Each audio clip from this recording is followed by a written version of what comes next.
What if the entire Bible, all 66 books written across 1500 years, was held together by just 5 promises? Most people read scripture and see a collection of disconnected stories. A flood here, a war there, prophets shouting into the wind. But there is a thread, ancient, deliberate, and hiding in plain sight. That thread is the covenant. A covenant isn't a suggestion, it's a binding agreement, God's handshake with humanity, sealed in blood and fire. And once you see these 5 covenants, the entire Bible clicks into place like a lock turning open. Let's begin at the beginning, after the world drowned. Picture it. The rain has finally stopped. 40 days and 40 nights of relentless downpour, and now, silence. The floodwaters stretch to every horizon. Everything that breathed on dry land is gone. Noah steps off the ark onto a world wiped clean. And God speaks. Not with wrath this time, but with a promise. Never again will I destroy the earth with water. He sets a rainbow in the sky, not as decoration, but as a sign, a reminder to himself. Here's what makes this covenant extraordinary. It's universal. God isn't speaking to one man, one tribe, or one nation. He's speaking to all creation, every bird, every beast, every human who will ever live.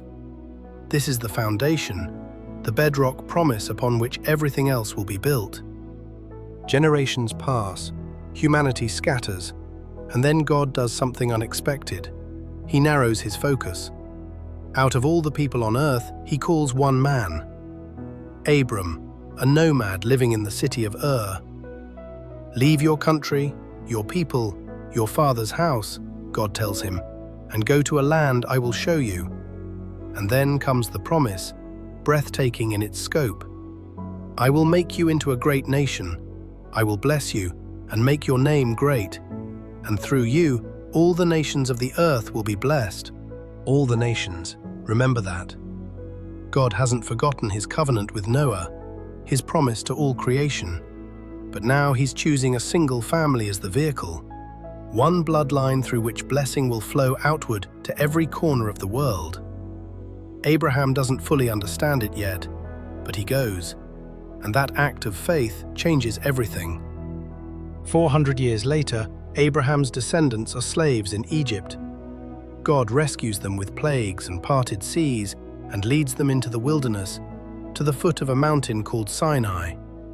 The mountain trembles, thunder rolls, smoke rises like a furnace, and God descends, not gently, but with terrifying glory. He gives Moses the law, the 10 commandments, 613 rules for how a holy people should live. But this covenant is different from the others. It comes with a condition. If you obey my voice and keep my covenant, then you shall be my treasured possession among all peoples. If. That single word changes everything. This is the covenant that reveals the standard and simultaneously reveals humanity's inability to keep it. The people agree to every word, and almost immediately they build a golden calf. The law is perfect, the people are not. And that tension, that gap between what God requires and what humans can deliver, will echo through the rest of Scripture. Centuries pass. Israel conquers the promised land, survives the chaos of the judges, and finally crowns a king.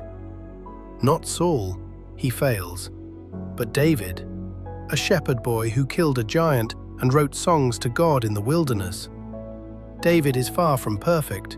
He's an adulterer, a murderer, a deeply flawed man. And yet God chooses him and makes him an astonishing promise. Your house and your kingdom will endure forever before me. Your throne will be established forever. Forever. Not for a generation, not for a dynasty. Forever. God is promising David that one of his descendants will sit on an eternal throne. No earthly king lives forever. No human dynasty endures without end. So what is God really saying? He's pointing forward, past Solomon, past the exile, past the crumbling kingdoms. He's setting the stage for someone who hasn't arrived yet, a king from David's line who will reign not for a lifetime, but for eternity. The stage is set. The Messiah is coming. 600 years before it happens, the prophet Jeremiah whispers something revolutionary. "The days are coming," declares the Lord, "when I will make a new covenant, not like the covenant I made with their ancestors, which they broke. I will put my law in their minds and write it on their hearts." Not on stone tablets, on hearts. This is the covenant the entire story has been building toward. And then, in a borrowed upper room in Jerusalem, Jesus of Nazareth breaks bread with his disciples. He lifts a cup of wine and says words that shake the foundations of history. "This cup is the new covenant in my blood, poured out for you." In that moment, every thread connects. The promise to Noah, fulfilled. The blessing through Abraham, realized. The law that Moses could not make people keep, written at last on the human heart. The throne promised to David, claimed by his descendant, Jesus, who conquers not with a sword, but with a cross. The new covenant doesn't replace the others, it completes them.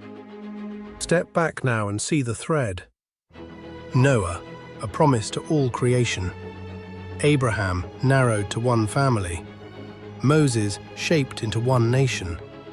David, focused on one throne. And then Jesus, exploding back outward to all humanity once again. The Bible isn't a collection of random stories. It's one story, one thread. 5 promises, each one building on the last, each one pointing to the same destination. And that destination was always the same, a God relentlessly pursuing the world he made, determined to bring it home. Thank you for watching. If you enjoyed this content, please consider liking and subscribing to our channel.